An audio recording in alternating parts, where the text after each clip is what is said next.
dele. Eu sou profissional da área da saúde, também sou mãe, e eu atendi um paciente essa semana, que ele é um juiz de direito e professor de uma faculdade de direito aqui, que ele estava indignado, no último ano de direito, que as pessoas não conseguiam escrever. É uma faculdade de nome aqui de Curitiba. Ele disse que ele não podia se conformar com aquilo. Que ele chegou um dia, tomou uma atitude e disse assim, no início desse ano: vamos fazer aula de leitura. Juntem-se em pares. Vocês vão ler e vão discutir esse texto. Que eles começaram a rir, né? Não, professor. Professor, pelo amor de Deus, eu quero respeito. Eu sou um juiz de direito. Eu estou dizendo que isto é uma aula de leitura. Não, professor, mas como no artigo tal, não sei o que, o senhor não pode dizer que nós no último ano de direito vamos sentar para fazer uma aula de leitura.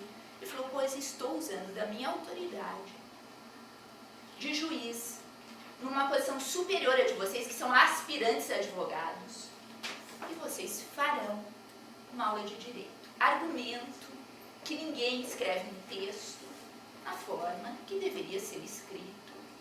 Deu o nome específico do texto que eu não lembro agora.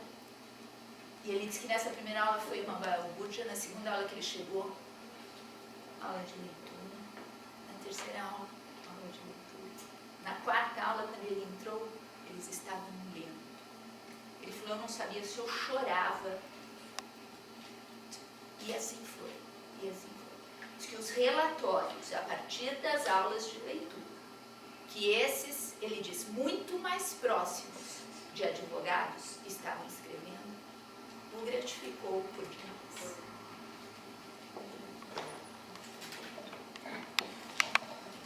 Eu posso só falar? Eu acho que nessa fala dela, eu percebo que mais do que a autoridade de juiz, ele usou a autoridade de professor e a intencionalidade, né, que ele queria naquele momento, que ele queria com aquelas aulas de leitura. Então eu acho que mais do que o juiz, ele foi o professor daquela turma. Isso faz toda a diferença, né? Mas você veja como é desgastado o papel de professor, que ele precisou se impor como juiz para poder passar aquilo. Eu estou no terceiro ano do ensino médio integral, e eu gostaria de estudar no final do ano de pedagogia. E aí eu queria saber o que vocês acham do vestibular. Vocês acham que ele é justo, se ele realmente prova porque a gente tem algum conhecimento? Porque, eu não sei, eu tenho a sensação de que tem gente que acaba entrando sem nem falar, não sei se vai pensar nada. Enquanto tem gente que não entra, que tem uma capacidade um pouquinho maior, mas não decorou o livro inteiro que nem outras pessoas. Eu não sei vocês, eu quero ajuda dos universitários. O legal é assim, que tem mãe falando, né? Não só o professor, né? Depoimento lá no... Vamos pensando na resposta. E assim, é importante registrar, tem duas formas de gravação aqui. Duas formas, não, duas ações, duas câmeras, né? Então é importante dizer que nós tivemos a fala de uma mãe, a Raquel, a outra mãe, Silvana, e uma estudante de terceiro ano do ensino médio, é isso? Como é seu nome? Luísa. A Luísa, acho importante registrar isso. As pessoas que estão se manifestando, não é? Elas tomaram, de fato, a discussão com aquela importância de... Não é uma reunião para professor, nós estamos discutindo como se aprende, como se ensina, porque algumas coisas são assim, porque outras não. E digo para você, minha amiga, aqui, apesar de sermos contra o vestibular ou qualquer concurso público que classifique e selecione, nós deveríamos pensar assim: na verdade, o Brasil, como em tantas outras coisas, não tem o número de vagas necessários para que todos os que saem do ensino médio acessem ao ensino superior, que também não concordo com esse nome, não concordo com vestibular, não concordo com classificação e não concordo com o nome ensino superior, porque muitas vezes ele é inferior. Mas eu também não acho que o vestibular seja um mal necessário. Eu conheço algumas provas de algumas universidades, né? E a gente, como professor de língua portuguesa, tem muita curiosidade para saber como é que se formulam as questões. E eu vou muito nas provas de História da Universidade Federal do Paraná, na prova que pega com conhecimentos muito específicos, por exemplo, no aspecto científico, para analisar os enunciados. E eu digo para você que quando você fala assim, que às vezes quem passa no vestibular é aquele que decorou um livro, foi essa a colocação, né, que você fez, e outros mais reflexivos que até passaram pelo tipo de formação que a Isabel defendeu há pouco aqui, ficaram de fora. Eu diria que as perguntas, gente, as questões, são as principais responsáveis pela exclusão no vestibular. Porque, na verdade, falta leitura. O sujeito passou 11 anos nos bancos escolares e ele não tem, de fato, a capacidade necessária para compreender, digerir e processar uma pergunta que às vezes tem 11 linhas. 11 linhas. A própria resposta, muitas vezes, está na própria questão. Então, em primeiro lugar, é uma questão, de fato, de leitura e de uma ação reflexiva, de sinapses que o nosso cérebro precisa fazer com muita rapidez, mas é uma questão maior o número de vagas. O número de vagas no ensino superior é deficitário. E aí, infelizmente, nós temos qual outro mal, minha querida? As escolas de ensino superior com baixa qualidade, que cobram as mensalidades altíssimas e vão outorgando títulos, né? Então, se veja que é muito mais grave. Me parece que é um filão sem fim ser dono de uma faculdade particular. Eu conheço muitas, de muita credibilidade.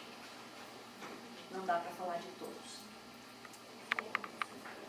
Comentar sobre a questão do vestibular, eu concordo plenamente com a Sandra, eu estava pensando nisso mesmo, que é uma questão, existe muito mais candidatos do que vaga, e foi uma forma que se encontrou realmente de selecionar, quer dizer, o objetivo não é uma avaliação formativa, nada disso, quer dizer, é um processo de seleção mesmo, né? O que me preocupa mais, assim, falar mal do vestibular, como a Sandra falou, não concordamos que seja um mal necessário, nem nada disso, mas o que me preocupa mais é o que a escola faz em função do vestibular, quer dizer, a escola que de repente coloca, porque a gente vê assim, né, o que acaba sendo o fim da educação é o vestibular, né? Quer dizer, o professor diz assim, eu já tive, por exemplo, mãe de aluno, que eu estava trabalhando com as crianças na 3ª série e a gente estava trabalhando num processo realmente de pensar, construção do algoritmo, quer dizer, durante muito tempo os alunos criavam seus próprios procedimentos, trabalhavam com cálculo mental, discutiam diferentes estratégias em sala e realmente eles estavam aprendendo.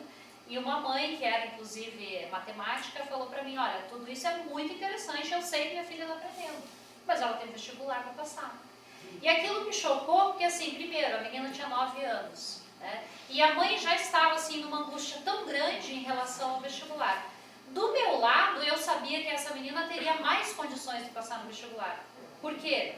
Claro que nem estava pensando nisso, mas uma pessoa que pensa que de repente no momento você falou assim, decorou. Se a memória dela falhar, quer dizer, num processo de aprendizagem que se constitua realmente por compreensão, se a memória falha, ela pode reconstruir processos e tal. Claro que não para tudo, para isso tem coisas que realmente a gente tem que saber de memória em função de liberação de memória a curto prazo, enfim. Você não pode reconstruir tudo, né? Então, me preocupa assim que a escola acaba fazendo uma inversão, quer dizer, conteúdo acaba sendo um fim em si mesmo e não um meio. E aí o que eu acho mais grave, né, é que a gente vê assim, e eu tenho até experiência na minha família, com a minha sobrinha, estava muito preparada para o vestibular, passou no vestibular e começou a cursar. E no momento que ela começou a cursar, ela descobriu que não era nada do que ela queria. Por quê? Porque ela estava tão preparada em termos de conteúdo mesmo, acadêmico, enfim, mas ela não teve oportunidade durante a educação básica, durante o ensino médio, de se conhecer melhor, de saber o que ela queria para a vida dela, de repente saber quais eram as tendências, enfim, né? Então, eu acho que o grande mal do vestibular está no que se faz na escola anterior a ele em nome dele, né? Quer dizer, busca-se uma formação específica para passar ali e depois que passou, o que acontece? A gente vê assim, às vezes parece que caiu no vazio, não é isso? Porque passou, mas e agora? né? Ao passo que a gente vê, às vezes, até em função da família, estar mais perto e acompanhando, ou dependendo da escola, de como se faz, os alunos vão passar no vestibular, enfim, mas eles estão muito mais preparados para enfrentar aquele curso, sabendo que é isso que eles querem, tendo mais maturidade, enfim.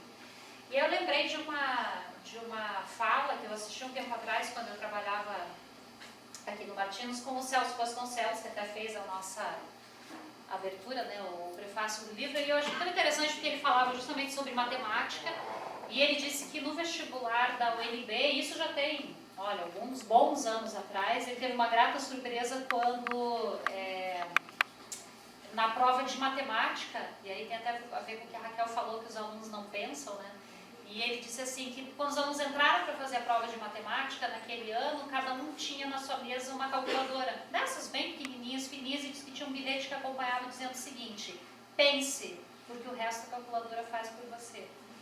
E é uma coisa assim, realmente, quer dizer, a escola às vezes está invertendo, né? Está trabalhando com aquilo que é o minucioso, que não é que tem que ser deixado de lado, muito pelo contrário. Eu sou uma pessoa que defendo muito o conteúdo, acho que às vezes até o conteúdo está sendo deixado de lado em nome de dizer que, né, tem que valorizar a forma, tal. O conteúdo é importante, desde que ele não seja fim, que ele seja um meio, né? E ele não pode ser um fim, principalmente se justificando em nome do vestibular.